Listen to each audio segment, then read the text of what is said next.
Assalamualaikum warahmatullahi wabarakatuh. Halo semuanya, perkenalkan nama saya Intan Permatasari dari program studi akuntansi kelas B. Di sini saya akan menjelaskan mengenai hasil kerja saya tentang analisis laporan keuangan. Laporan keuangan yang saya analisis ini yaitu dari PT Wahana Interfood Nusantara tahun terakhir 2022. Saya akan menganalisis yang pertama analisis tren, yang kedua analisis perbandingan, dan yang ketiga analisis common size. Oke, let's start to the video. Oke, langsung aja kita mulai ke analisis yang pertama, yaitu mengenai analisis perbandingan dari laporan posisi keuangan PT Wahana Interfood Nusantara. Di atas merupakan hasil dari kerja saya. Jadi kita lihat ya, yang pertama itu adalah pos-pos dalam neraca, terus periodenya itu 2022 tahun terakhir, kemudian tahun dasarnya ada 2021. Di tabel sebelahnya ada naik atau turun, serta rasio. Mari kita lihat bagaimana perhitungan terhadap analisis ini. Pertama, misalnya kas dan bank. Di situ dituliskan bahwa tahun 2022 itu kas di banknya sebesar 1.221.110.631 rupiah. Dan di tahun 2021 ada kas dan bank sebesar 75.945.944.922 rupiah. Nah, lanjut ke sebelahnya. Naik atau turun, mengalami kenaikan atau penurunan pada kas di bank ini. Kita lihat tahun 2021-nya itu sebesar 75 miliar lebih kan. Terus di tahun 2022-nya itu hanya ada 1 miliar lebih. Jadi mengalami penurunan. Sebesar berapa? Yaitu sebesar 73.844.834.291 rupiah. Berarti mengalami penurunan, dan si tandanya juga minus atau enggak dalam kurung gitu. Terus cara menghitung persenannya itu bagaimana? Cara menghitungnya adalah bisa dilihat dari tabel di atas ya. Kalian bisa lihat. Cara menghitungnya itu dengan si selisih yang tadi, kenaikan atau penurunannya, dibagi dengan tahun dasar, yaitu tahun 2021, dikalikan dengan 100. Di situ contohnya ya, kalau kas di bank itu berarti 73 miliar dibagi dengan 75 miliar dikalikan dengan 100, hasilnya adalah 98,37%. Bagaimana cara menghitung rasionya? Cara menghitung rasio itu tahun dasar dibagi dengan tahun yang akan kita analisis, yaitu tahun 2022. 75 miliar dibagi dengan 1 miliar itu hasilnya 61,47.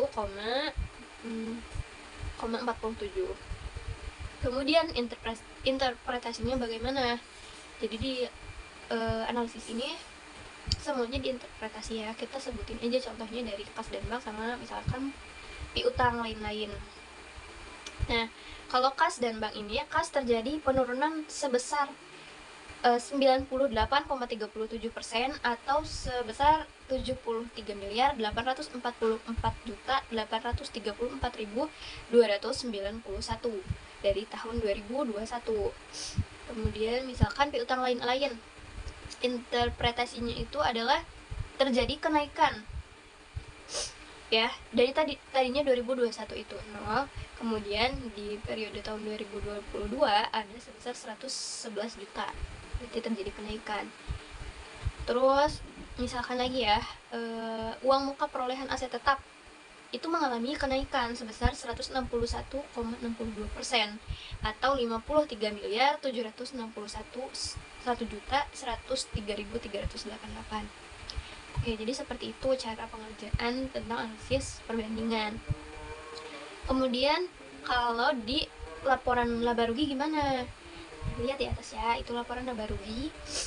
Ada penjualan neto. Kita misalkan dulu penjualan neto, perhitungan dari penjualan neto. Tahun 2021 itu penjualan netonya sebesar 224.437.956.140 rupiah.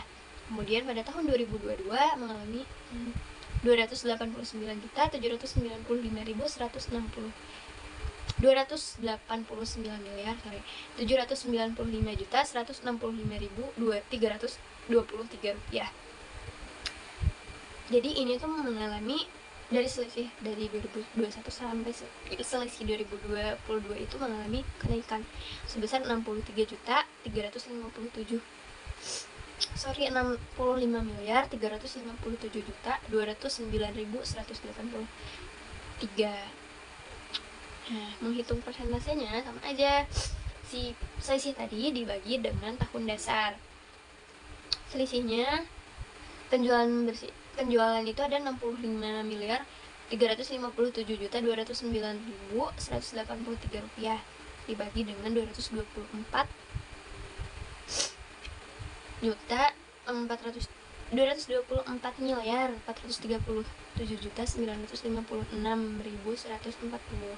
Hasilnya dikalikan dengan 100, hasilnya 29,12%. Interpretasinya sama aja kayak tadi.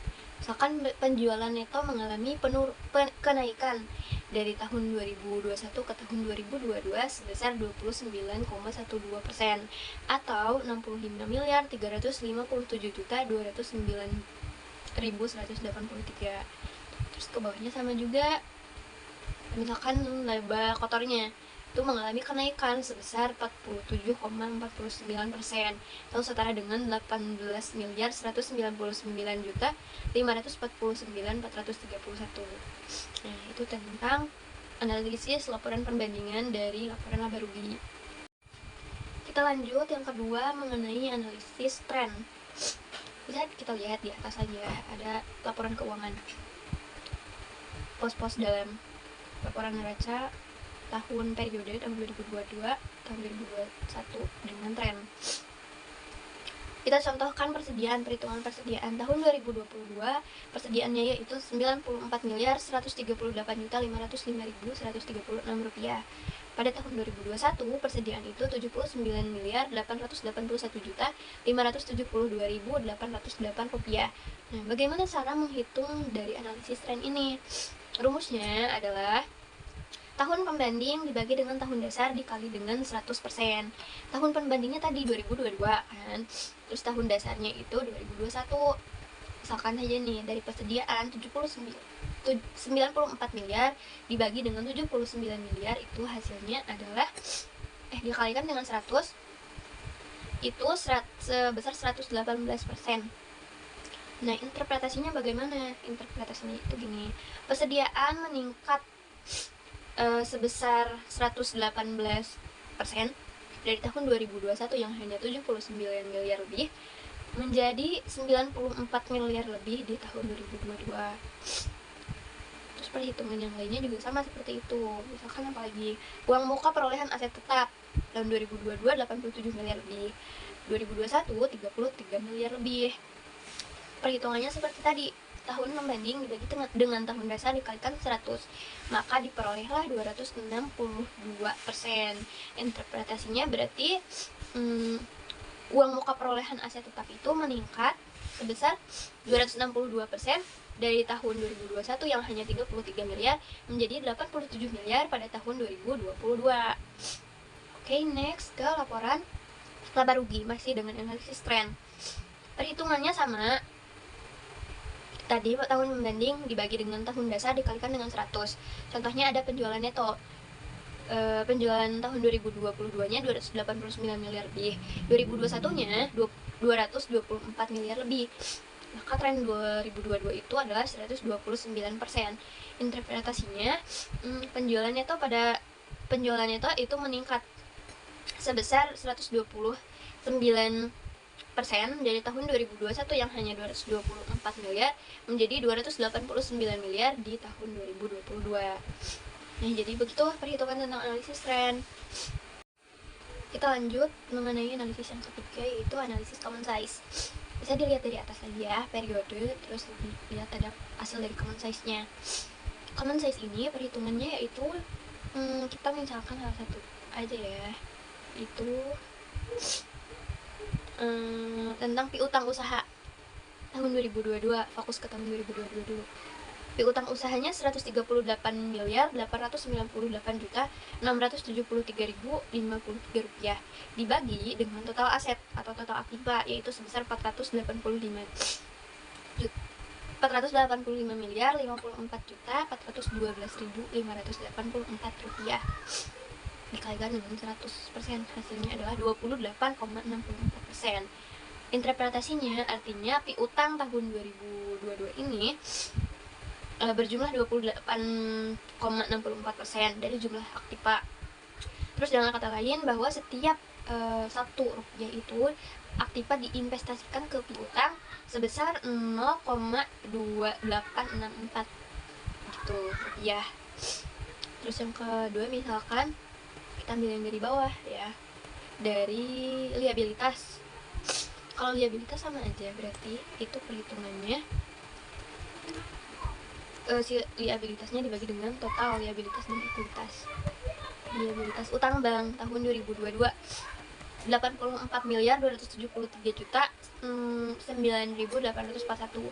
Total liabilitas dan ekuitasnya itu ada 485.054.412.584 rupiah dikali dengan 100.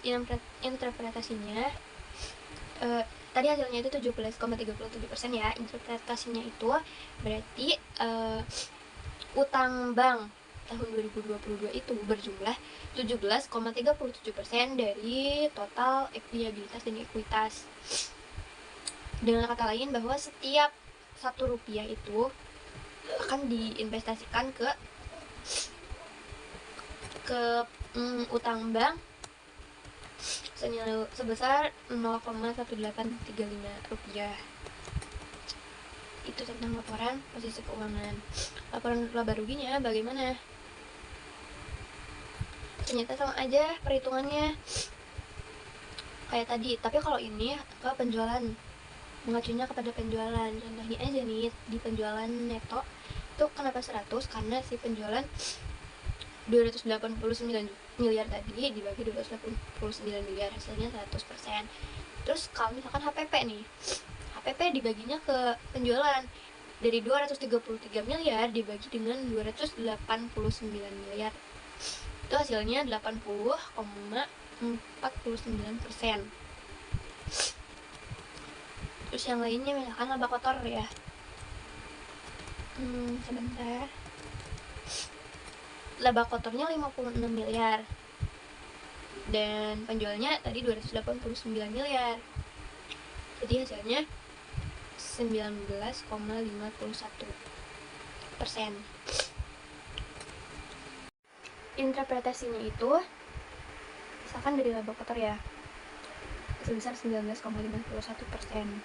Itu artinya laba kotor tahun 2022 itu berjumlah 19,51% dari total penjualan bersih. Dengan kata lain bahwa setiap 1 rupiah dari penjualan bersih itu terkandung 0,1951 rupiah dari laba kotor. Misalkan HPP kan tahun 2021 82,92%. Interpretasinya itu harga pokok penjualan tahun 2021 sebesar 82,92% dari total penjualan bersih. Dengan kata lain, setiap 1 rupiah dari penjualan bersih mengandung 0,8292 rupiah dari harga pokok penjualan. Nah, itu adalah analisis dari analisis common size. Oke, segitu aja dari saya. Terima kasih telah menonton video ini. Wassalamualaikum warahmatullahi wabarakatuh.